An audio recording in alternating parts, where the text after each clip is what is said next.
Frontline МК, Јан Георгиевски. Премиере, денес е една година од референдумот. Ќе ви молам за коментар. Каде бевме, а каде сме денес?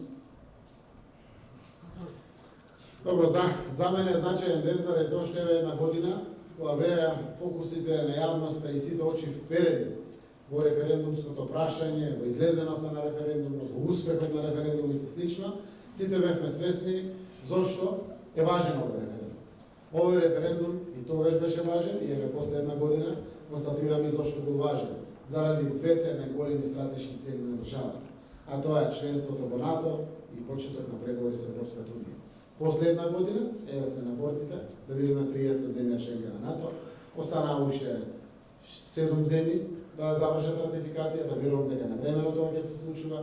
Општини се вперени во Шпанија, заради изборите кои ќе се закажени 10 ноември, но знаеме дека тоа е известно и ќе бидеме 30-та земја членка на НАТО.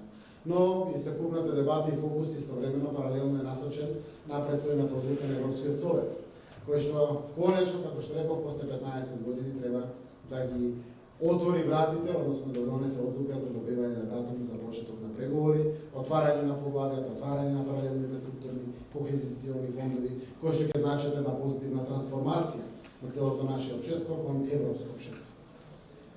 610.000 граѓани гласаа за, од излезени 667.000 вкупно гласачи.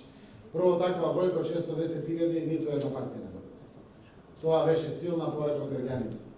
Како што и денеска пораката преку 80% за Европската унија и НАТО од страна на граѓаните, дека треба нашата држава да продолжи во тој пат. Ја жалам што и тогаш, но и денеска опозицијата не го дава прилогот во делот на крупните политички одлуки. Таа го даде својот прилог во делот на носењето на законите, кои што беа важни во европската реформа, а се составен дел на извештајот од Европската унија. Но ниту господин Бицковски, ниту ВМРО ДПМН не дадоа прилог, водеа строго партиско-политички цели, без разлика на интересот на државата, донесовме храбри одлуки, од кои што благодетите граѓаните веќе ги чувствуваат, а добро ќе ги чувствуваат со исполнување на овие две стратешки цели.